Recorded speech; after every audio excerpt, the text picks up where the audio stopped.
Mukunda jewellers తెలంగాణలో మొట్టమొదటి factory outlet మన కొత్తపేటలో ఫిబ్రవరి 14న గొప్ప శుభారంభం. అందమైన ఈ శుభారంభంలో ఎన్నో విశేషాలు. Mukunda jewellers Kothapeta. Welcome to popular TV. ప్రస్తుతం మనతో పాటు గాజువాక సమన్వయకర్త ఉరుకుటి రామచంద్రరావు ఉన్నారు. మాట్లాడదాం. సార్, ఎట్లా సార్ గాజువాక అంటే ప్రస్తుతం రాష్ట్రంలో హాట్ సీట్గా ఉంది. ఎందుకంటే గత ఎన్నికల్లో పవన్ కళ్యాణ్ అక్కడి నుండి పోటీ చేసి ఓడిపోయారు. అక్కడ సిట్టింగ్ ఎమ్మెల్యే కాదని ముఖ్యంగా మీకు సీట్ అవ్వడానికి కారణం ఏంటి? ప్రధానంగా తెర వెనక ఎవరు చక్రం తిప్పారంటే ఏం చెప్తారు మీరు? దీనిలో తెరవనికి ఎవరు చక్రం తిప్పేదేం లేదండి.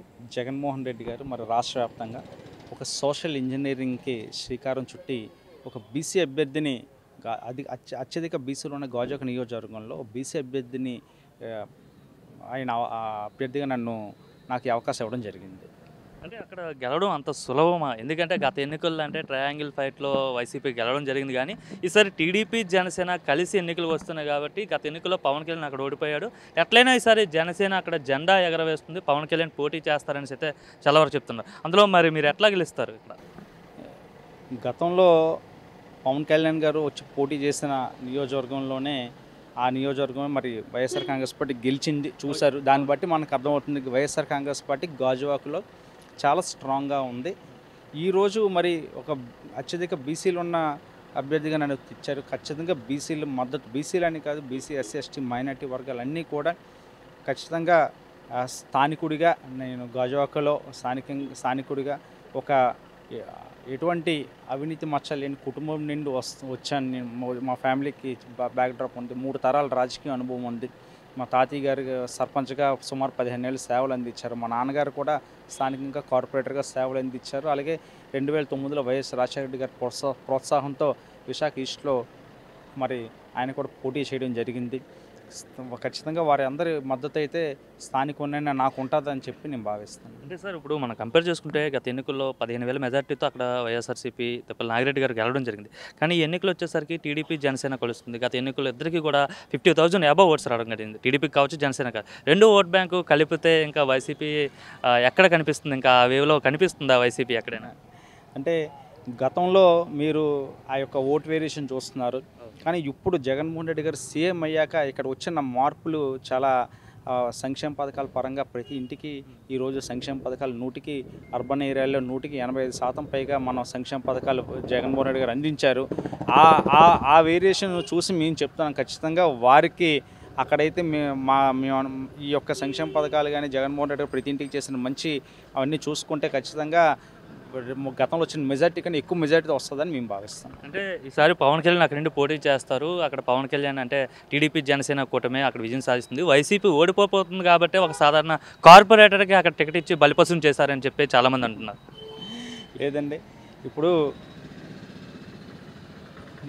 గతంలో ఇద్దరూ కలిసి ఇద్దరికి ఆయనకి కొన్ని ఓట్లు వచ్చాయి, ఈయనకు టీడీపీకి వచ్చిన ఓట్లు జనసేనకు వచ్చిన ఓట్లు కలిపి వీళ్ళు కంపారిజన్ చేసుకొని వీళ్ళు ఏదో గెలిచేస్తామని చెప్పి అనుకుంటున్నారు.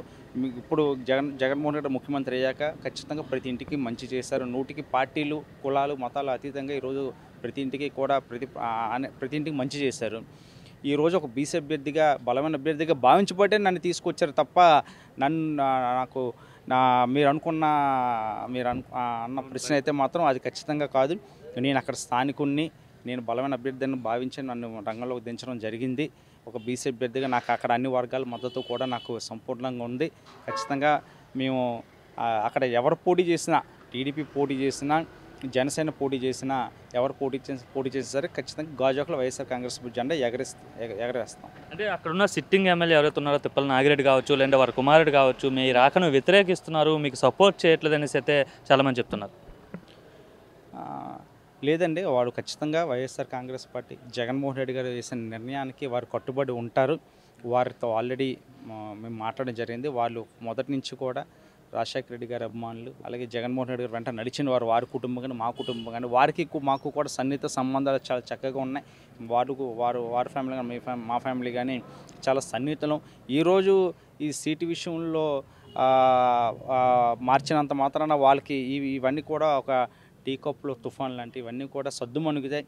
ఖచ్చితంగా వారి సంపూర్ణ సహకారాలు మాకు అందిస్తారని చెప్పి మాకైతే నమ్మకం ఉంది. అంటే విశాఖ ఓవరాల్గా అంటే మీరు ఆ జిల్లా కాబట్టి విశాఖ సిటీలో గత ఎన్నికల్లో 4 సీట్లకి 4 స్థానాలు కూడా వైసీపీ ఓడిపోవడం జరిగింది, టీడీపీ గెలవడం జరిగింది. ఈసారి ఎలా ఉండబోతుంది విశాఖ అర్బన్ అంటే ఏం చెప్తారు? ఈసారి విశాఖ అర్బన్ అంతా కూడా ఖచ్చితంగా మేము స్వీప్ చేస్తామండి. ఎందుకంటే జగన్మోహన్ రెడ్డి గారు ఇప్పుడు విశాఖపట్నానికి ఎగ్జిక్యూటివ్ క్యాపిటల్గా ఇచ్చారు. విశాఖపట్నంలో ఎన్నడూ లేని అభివృద్ధి జరుగుతుంది. మీరు ఆ ప్రాంతం అంతా చూసినట్టయితే ప్రజలందరూ కూడా వైఎస్ఆర్ కాంగ్రెస్ పార్టీకి విశాఖపట్నం అంతా కూడా పట్టం కట్టే పరిస్థితి ఉంది. అంటే మీ అధినాయకుడు ఎన్నికలకు సిద్ధం అని చెప్పి అయితే వెళ్తున్నారు, ఎన్నికలకు సిద్ధం అని చెప్పి చాలా బహిరంగ సభలు నిర్వహిస్తున్నారు. జగన్మోహన్ రెడ్డి దేనికి సిద్ధం, ఓడిపోవడానికి సిద్ధమా, పారిపోవడానికి సిద్ధం అని అయితే ప్రతిపక్ష పార్టీ వాళ్ళు అంటున్నారు. గెలవడానికి మీ అందరూ సిద్ధం.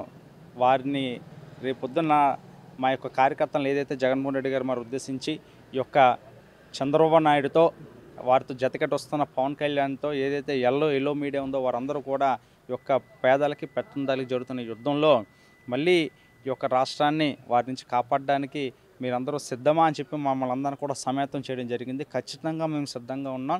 అలాగే ప్రజలు కూడా సిద్ధంగా ఉన్నారు. మళ్ళీ జగన్మోహన్ రెడ్డి గారిని ముఖ్యమంత్రి స్థానంలో కూర్చోబెట్టడానికి వారు కూడా సిద్ధంగా ఉన్నారు. అంటే జగన్మోహన్ రెడ్డి గెలవడానికి సిద్ధంగా ఉన్నాడు, ముఖ్యమంత్రి అవడానికి సిద్ధంగా ఉన్నారని మీరు అంటున్నారు.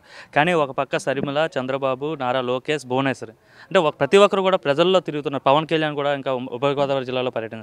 వీళ్ళందరూ ఒకవైపు ఉన్నారు, జగన్మోహన్ రెడ్డి ఒక్కడు ఒకవైపు ఉన్నారు. గెలవడం అంత సులభం అంటారా?